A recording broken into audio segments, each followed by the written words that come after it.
নাৰীৰ বাবে এটা বিপদৰ নাম হৈ পৰিছে এতিয়া ৰাহুল। নাৰীৰ সৰবৰাহকাৰীয়ে সলনি কৰিছে এতিয়া কৌশল। এবাৰ ৰাহুল নামটো হৈছে নাম লৈছে এতিয়া সৰবৰাহকাৰীয়ে। যুৱতী মহিলাক ফুচলাবলৈ ৰাহুল নামৰ আশ্ৰয় লৈছে। প্ৰতিটো দুৰ্বৃত্তৰ একমাত্ৰ এটাই নাম ৰাহুল। নাৰী সৰবৰাহকাৰী গেঙৰ নাম হৈছে ৰাহুল। বহিৰাজ্যত অসমৰ নাৰীক বিক্ৰী কৰে ৰাহুল গেঙে। শদিয়াৰ পৰা ধুবুৰীলৈ বিয়পি আছে এই ৰাহুল গেং। পণ্য সামগ্ৰীৰ দৰে যুৱতীক বিক্ৰী কৰে এই চক্ৰটোৱে। হাৰিয়ানাত বিক্ৰী হৈছে অসমৰ বহু যুৱতী আৰু ইতিমধ্যে এটা নাম পোহৰলৈ আহিছে ৰাহুল।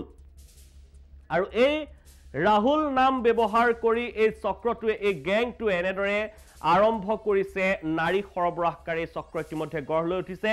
আৰু এই গেংটোৰ প্ৰতিগৰাকী সদস্যৰ নামে হৈছে ৰাহুল। আৰু ৰাহুল নামটো ব্যৱহাৰ কৰি তেওঁলোকে আৰম্ভ কৰিছে নাৰী সৰবৰাহৰ এই চক্ৰ গঢ় লৈ উঠিছে।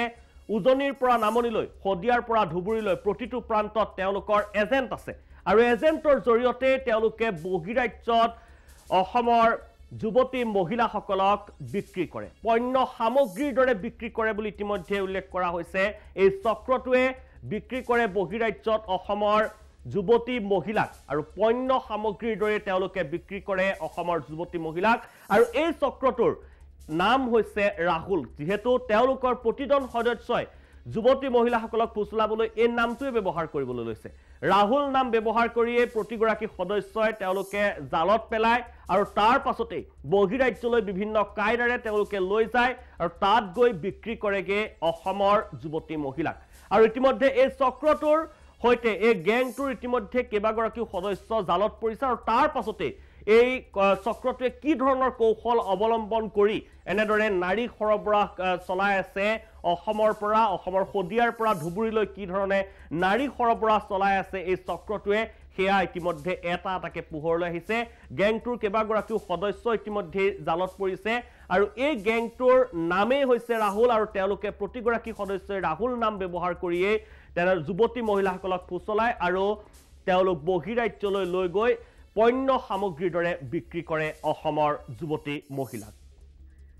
আৰু এই ঘটনা সন্দৰ্ভত নাৰী সৰবৰাহকাৰী ঘটনা সন্দৰ্ভত ইতিমধ্যে মন্তব্য আছে, আমি সেই মন্তব্য দেখুৱাব বিচাৰিছোঁ।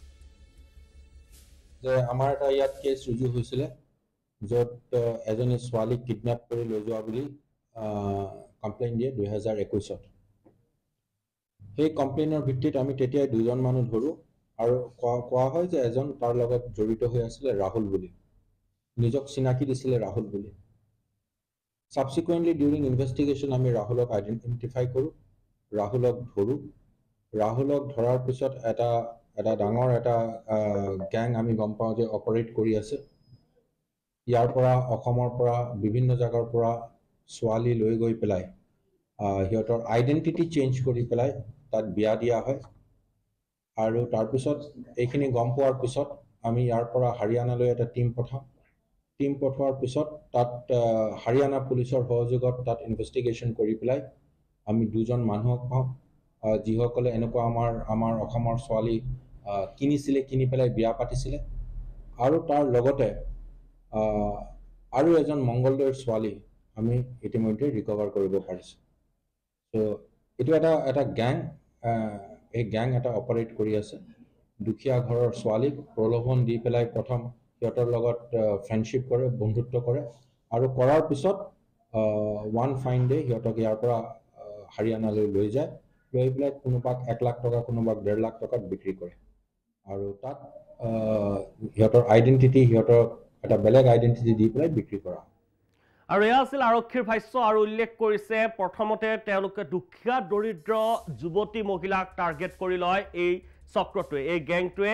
আৰু লগতে তেওঁলোকে প্ৰথমতে তেওঁলোকৰ সৈতে বন্ধুত্ব স্থাপন কৰে আৰু তাৰ পাছতে বিভিন্ন ধৰণৰ প্ৰলোভন দি বহিৰাজ্যলৈ লৈ যায় আৰু বহিৰাজ্যত নি 1 পৰা 1.5 লাখ টকাত বিক্ৰী কৰে এগৰাকী যুৱতী মহিলাক। আৰু এই গেং ইতিমধ্যে এটা চক্ৰ, জালত পৰিছে আৰক্ষীৰ।